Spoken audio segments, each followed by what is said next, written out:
Mateo 25, de los versículos 3 y 4. Y le damos lectura en el nombre del Padre, del Hijo y del Espíritu Santo de nuestro Señor. Dice así: las insensatas, tomando sus lámparas, no tomaron consigo aceite, mas las prudentes tomaron aceite en sus vasijas, juntamente con sus lámparas. Vamos a estar orando delante de la presencia de nuestro Dios.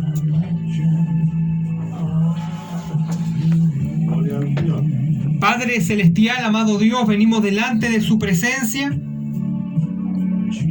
La gloria es suya, Señor Jesucristo. Gloria al Padre, gloria al Hijo y gloria al Espíritu Santo. Le pido que en esta hora me lave en su sangre, Dios amado, y me permita predicar su palabra como dice a toda criatura. Y le pido, Dios amado, que cada alma se aperciba, se fortalezca y se arrepienta con su palabra, Dios amado. Gracias, Señor Jesucristo. Cubra en su sangre nuestra vida. Y en el nombre de Jesús de Nazaret, deshacemos toda obra del diablo en el nombre del Señor Jesucristo. Y la sangre de Cristo tiene poder y tiene virtud. Lo creemos. Humildemente lo pedimos en el nombre de Jesús. Amén y amén. Gloria a Dios. Gloria a Dios. Gloria a Dios para siempre. Que el Señor le bendiga en este día. La parábola de las 10 vírgenes prudentes.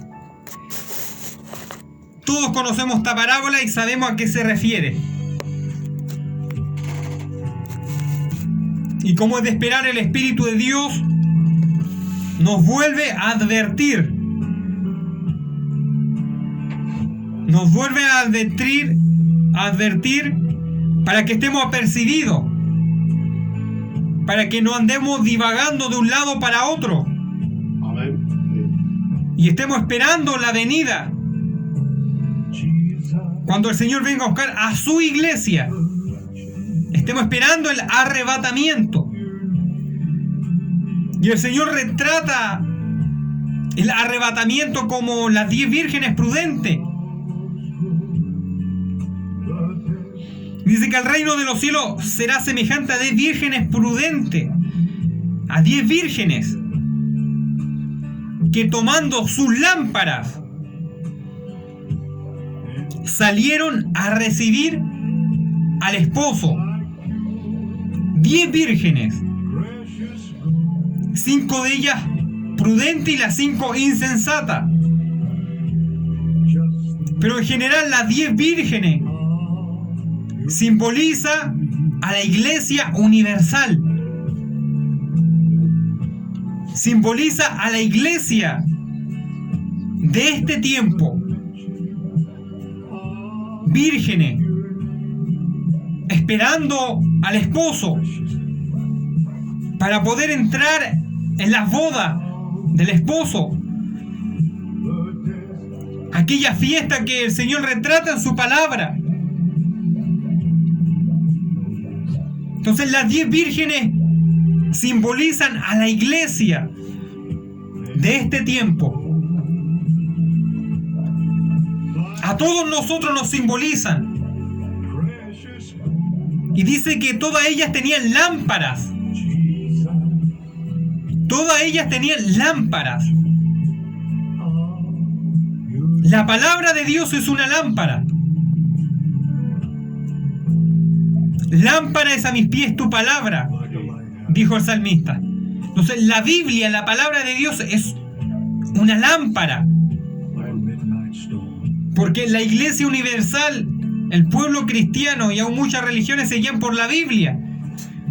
Que la manipulen, eso es otra cosa. Pero la lámpara simboliza la palabra de Dios.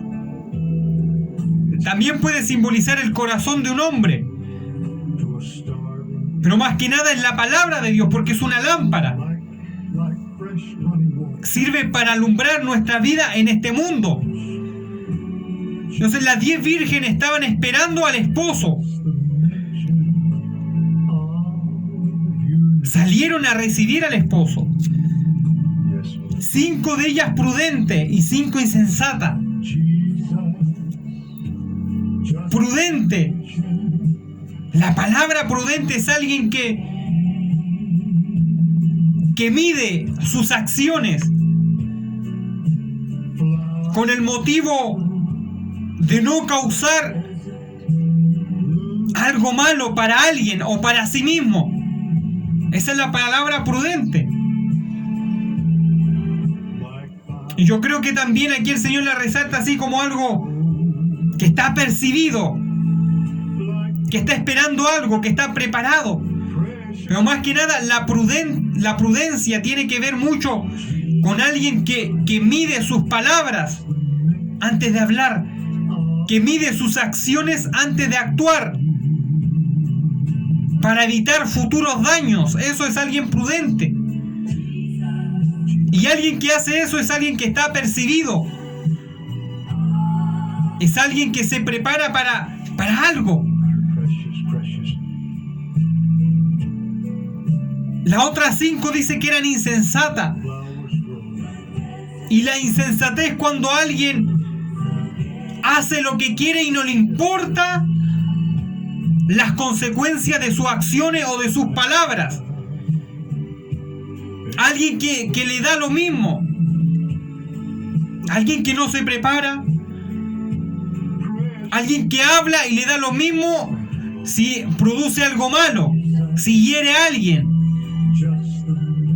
Alguien que ejecuta sus acciones y no le importa cuál va a ser la reacción. ¿Qué es lo que va a provocar con lo que hace? No le importa, eso es insensato. Entonces, esto es muy importante. La prudencia y la insensatez. Porque muchos se van a quedar en la tierra por insensatos a la palabra de Dios.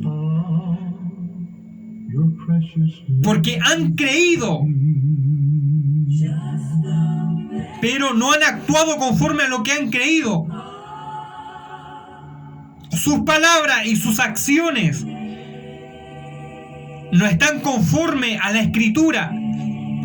Su vida no está conforme a lo que Dios ha mandado y ha ordenado. Y si alguien conoce la palabra y la tiene y no la hace, es un insensato ante los ojos de Dios.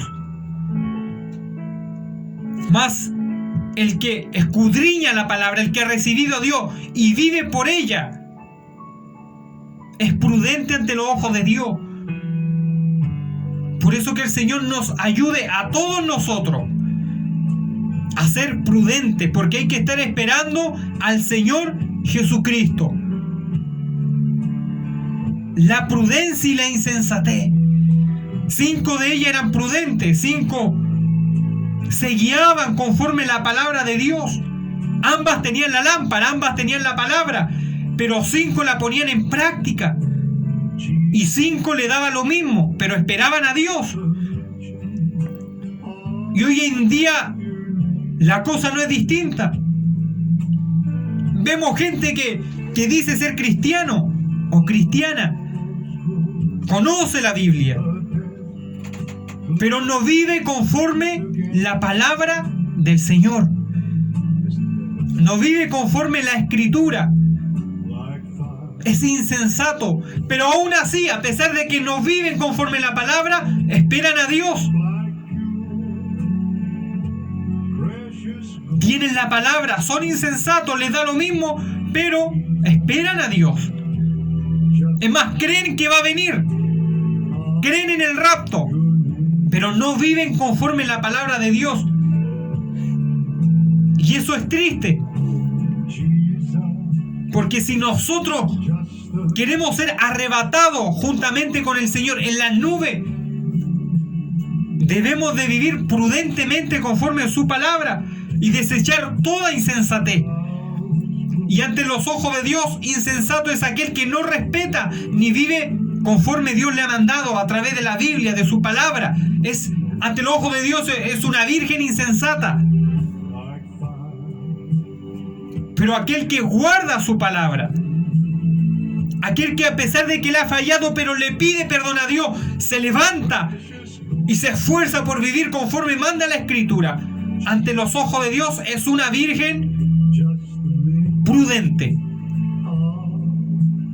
Dios nos ayude a ser prudente conforme la Biblia. El que hace la palabra de Dios es prudente ante los ojos de Dios.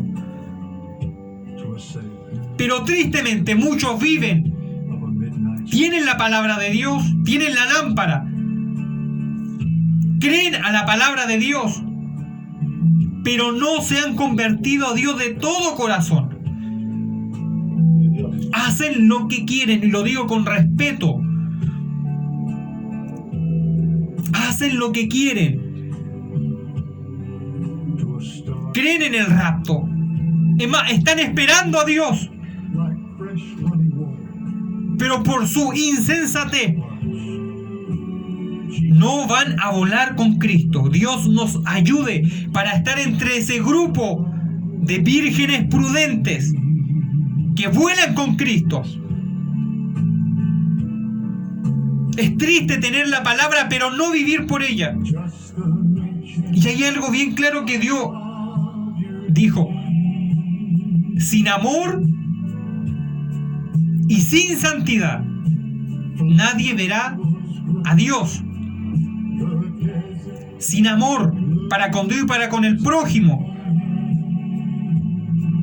y sin santidad, es decir, si no está apartado del pecado y del mundo, usted o quien quiera que sea no va a ver a Dios. Dios me ayude a mí, Dios le ayude a usted para ser prudente ante el ojo de Dios y poder irnos con Él. Dice que las insensatas, tomando sus lámparas, no tomaron consigo aceite, mas las prudentes tomaron aceite en sus vasijas juntamente con sus lámparas. Lo que hace la diferencia del pueblo de Dios es el Espíritu Santo. Lo que hace la diferencia del cristiano verdadero es que el Espíritu Santo debe de morar en el corazón del creyente. Ese es el aceite que nuestra lámpara necesita para que alumbre. Porque podemos tener el conocimiento de la Escritura, pero si el Espíritu de Dios no mora en nosotros, ¿de qué sirve? Él tiene que morar en nuestra vida. La insensata dice que tomando sus lámparas no tomaron consigo aceite. Cuando el Señor venga por su iglesia, Él al menos quiere en su pueblo un poco de aceite. Al menos un poco de aceite. Ojalá fuéramos llenos del Espíritu Santo. Eso manda la palabra, ser lleno. Y cuando alguien es lleno, busca a Dios, ora, ayuna, escudriña, pero vive en obediencia, ese hombre, esa mujer está llena o lleno. Pero al menos el Señor quiere un poco de aceite en la lámpara para que podamos irnos con Él. Dice que ellas tomaron sus lámparas, tomaron la palabra, pero no tenían ni un poco del Espíritu Santo. Ni un poco. Por eso asegurémonos que el Señor viva en nosotros. Si el Espíritu de Dios mora en usted, usted tiene aceite en su lámpara. Y cuando usted tiene el Espíritu de Dios, tiene el aceite, usted no va a vivir conforme al pecado, conforme la inmundicia, conforme la rebeldía, conforme la carne. Porque el Espíritu dice que el Espíritu de verdad os guiará a toda la verdad. El Espíritu Santo nos guiará a toda la verdad. Porque Él es Dios en su tercera persona. Entonces, conocer la palabra, pero tener al Espíritu Santo son dos cosas distintas. Son dos cosas distintas. Que el Espíritu de Dios more en nosotros. ¿Y cómo yo puedo ver que alguien tiene al Espíritu de Dios? No tan solamente lo voy a ver porque dance, porque diga lenguas, o porque profetice. Balaam también profetizó y estaba desviado. Y dijo una gran profecía del Mesías, pero estaba desviado. ¿Cómo puedo yo conocer que alguien es lleno del Espíritu? Porque a veces vemos gente que no danza, que no habla lengua y dicen, este es seco. No, sí, él es seco. Pero eso no es así. El que tiene el Espíritu en su corazón va a vivir conforme la palabra. Va a andar en amor. No va a andar en envidias. No va a andar en celo. No va a andar en cagüines. Esas son obras de la carne. Va a vivir, va a perdonar. A pesar de lo que le hayan hecho. A veces es difícil perdonar. Cuando le levantan una calumnia. Cuando le quitan algo que a usted le pertenece. Es difícil perdonar. Pero si usted sabe perdonar, en usted mora el Espíritu Santo. Entonces el que tiene el Espíritu de Dios va a luchar y va a tratar de vivir conforme la palabra. ¿Por qué digo tratar? Porque todos somos faltos. Es más, todos pecamos muchas veces, pero nos arrepentimos. El que tiene el Espíritu de Dios muchas veces falla. A veces peca. Pero ese hombre va a vivir arrepentido delante de Dios. Es porque el Espíritu que mora en él le dice, mira, actuaste mal, dijiste esto mal. Y el Espíritu mismo lo va a guiar al arrepentimiento. Esa persona, por muy falta que sea, va a vivir arrepentida delante de Dios. Y no le va a dar lo mismo cuando le falla a Dios. ¿Por qué? Porque estamos en un cuerpo de muerte que es tirado a la rebelión, es tirado a la injusticia. Nosotros esperamos un cuerpo incorruptible, pero mientras estamos en esta tierra vamos a luchar contra este cuerpo. Es porque el Espíritu está en nosotros, el Espíritu de Dios,